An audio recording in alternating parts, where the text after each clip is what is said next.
Don't miss a second, the final dance turns everything you think you know on its head. Watch until the end for a choice that remakes a summer into a forever. Chapter 1, The Road to Silver Pines. The summer Mara Caldwell turned 19, her parents drove through a corridor of pines so tall they stitched the sky into shade. Silver Pines Lodge was the kind of lakeside retreat where linen skirts floated at supper and the orchestra hummed old standards no one admitted they knew by heart.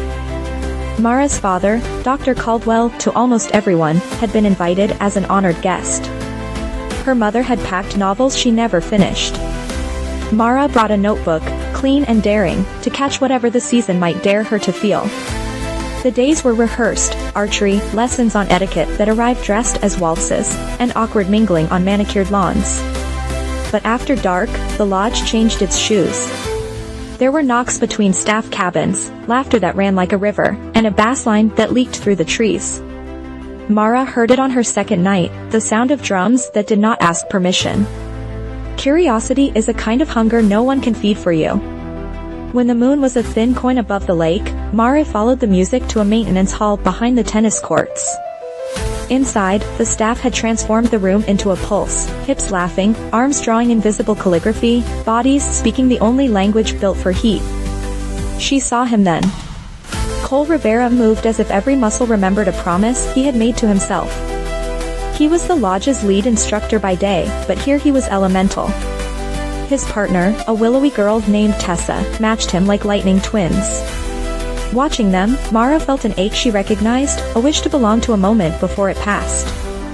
Chapter 2, Terms of a Dance. By morning, the lodge wore its respectable face again, but the music stayed in Mara's bones. She signed up for a group class with the dull certainty of someone hiding a bright hunger. Cole demonstrated the foxtrot with immaculate patience, his voice steady, his gaze somewhere in the middle distance where an old hurt might sit if allowed. When he reached Mara, his hand hovered near her shoulder blade like a question. "You're counting too much," he said softly, and she flushed. "Try listening." The class ended with polite applause. Life might have circled back to its routine if not for the notice tacked behind the staff bar. Tessa had to leave, family emergency, immediate departure. The big exhibition across the lake, the one that paid well and kept the dance program afloat for another year, was suddenly a cliff with no bridge. That night, the maintenance hall felt less like a celebration and more like a plea. Cole argued with the manager, who kept smoothing his tie as if he could iron reality. Mara saw the math of worry in their faces. She stepped forward because sometimes the smallest step is the one that changes everything. "I can learn," she said. The room tilted, then steadied. Cole's eyes held a flicker of refusal, then a calculating spark. "It's in 6 days," he said. "It's not a game." "I know it isn't." Her voice did not tremble. A woman knows when fear is just the seam of courage. He gave her a test, a box step, a turn that demanded trust, a rhythm that slipped left when her brain went right. She stumbled, corrected herself, listened. At the end, he nodded once. "Tomorrow at 7, he said. "If you're late, I'll know what you meant." Chapter 3, The 3 Measures That Matter. They trained in places that learned her footsteps by heart, the laundry room when the dryers slept, the dock when fog still owned the lake, the staff hall with its floor scuffed to a kind of forgiveness. Cole broke the music into pieces she could hold. Timing. Frame. Breath, he said. Everything else is decoration.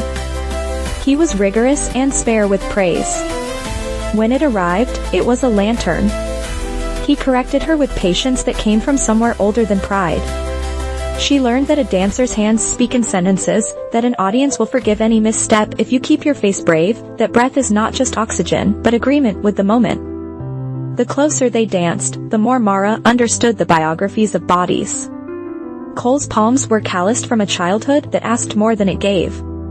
His laughter, when it came, was surprised. He had grown up in a place that measured worth in shifts worked and rent paid on time, not in certificates on a wall. Mari had grown up in rooms where silence was a form of excellence. Their differences were a river, the dance became the bridge they built without negotiating every plank. Rumors swirled as rumors do, especially where linen meets sweat. Some guests whispered that the girl with the doctor father was slumming for sport. Others decided Cole was using her as a stopgap, a pretty distraction with a clock ticking over her head. A woman knows the burn of being misnamed. Mara let the gossip fall, she had steps to learn. Chapter 4, The Fault Line at the Dinner Table. On the fourth night, Mari returned late to find her parents waiting, the clock a stern witness on the mantel. Dr. Caldwell loved in a language of caution. He saw the world as a set of risks he could measure, arteries and choices both. "Where have you been?" he asked, and the question carried 1,000 other questions. Mara told the truth in pieces. She said there was an exhibition, that she was filling in, that it meant something more than waltzing around a ballroom for compliments.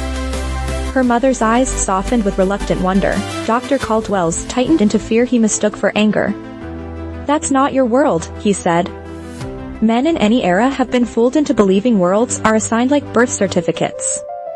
"It is if I choose it," Mara replied, and there it was, the fault line. She left the room without slamming the door, but the air shook anyway. Outside, she found Cole sitting on the steps behind the hall, hands clasped as if he were praying or assembling a thought. She told him what had been said and what she had said back. He let her finish without interruption, a kind of respect that felt as rare as it was necessary. "Then we make it worth it," he said. "If you're going to defy your father, let it be for something true." They rehearsed until fear melted into muscle memory. When she stumbled, he steadied. When he rushed, she anchored. They became less two and more one, not in a way that erased them, but in a way that made each more vivid. Chapter 5, Across the Lake. The other lodge looked like a promise made of glass. The ballroom's chandeliers were so bright they seemed to ask every person to account for their shine. Mara's dress was a field of dusk. Cole's jacket carried the quiet swagger of someone who had earned muscle from labor, not leisure. Backstage, Mara's breath went shallow, a tide pulling out too far. Cole touched the center of her back, that compass point dancers know. "Timing, frame, breath," he said, a reminder and a blessing. The orchestra struck the first measure. They walked into the light together. The opening was simple by design, steps that declared intention without boasting. Then the music opened its throat, and they followed. Mara felt the room as vibration before she saw it as faces. She knew the precise weight of her own body and the geometry of Cole's hands. There was a turn they had missed every other time, an inside spin that had always been a fraction late. On stage, it landed true. The audience made a small sound, the sound people make when something right happens right in front of them. In the last sequence, Mara chose, just a breath's length, to meet Cole's eyes. It was a decision, a petition, and an answer. They finished not with a trick, but with a truth, stillness earned by motion, two bodies deciding when to be quiet together. The room stood. Applause unfolded like wings. They didn't kiss on stage. That would have been another story's payment. They bowed, hands barely touching, the space between them humming with everything said and unsaid. Backstage, Mara laughed the kind of laugh that only arrives when fear has been converted into flight. Cole's grin was rare weather bright. They had done it, and the word it meant more than a performance. Chapter 6, What Fathers Learn. News travels fast in places designed for leisure. By the time Mara returned to Silver Pines, the lodge seemed to lean in. Dr. Caldwell stood on the veranda, hands in his pockets, a man who had rehearsed a speech and found it inadequate. A woman can see when a man has been humbled by love. He told Mara he had followed at a distance, that he had stood at the edge of the ballroom and watched without announcing himself. He admitted he had mistaken caution for care, fear for wisdom. He said he did not understand everything he had seen, how could he, when his days were measured in charts and charts alone, but that he recognized truth when it held a room. He asked to speak to Cole. They met by the lake, waves making careful suggestions at their feet. Dr. Caldwell apologized in a voice that carried the weight of years spent deciding who was allowed to be brave. He asked what Cole wanted, truly wanted. Cole said he wanted to teach without being treated like a pleasant diversion, to choreograph pieces that said something about endurance and hope, to be seen without being inspected. He said Mara deserved a summer she would remember for her own reasons, not his. No one was absolved entirely. That's not how life pays out. But something softened. The next time Mara passed the staff hall, the manager gave her a nod shaped like respect. The gossip quieted not because it lost interest, but because the performance had spoken louder than rumor. Chapter 7, The Last Night at the Lake.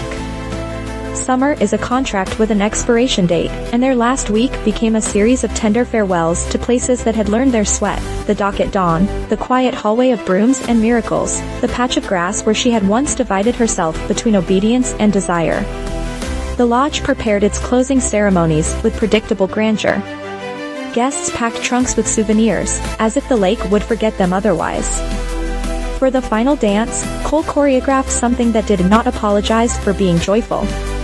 The staff spilled onto the floor first, then the guests, then the few brave souls who needed only a beat to feel at home.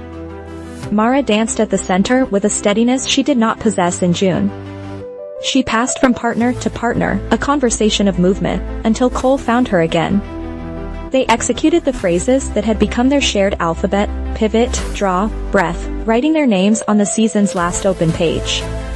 Afterward, near the water, they talked the way people do who know that time is generous only when you refuse to hoard it. He had an offer to teach in the city come fall. She had classes of her own and a courage she intended to use like a passport. They did not promise forever, they promised to choose when choice arrived. Some loves are a home, some are a compass. The wisest are both. As they said goodnight, the lodge orchestra played a standard that sounded different to those who'd changed.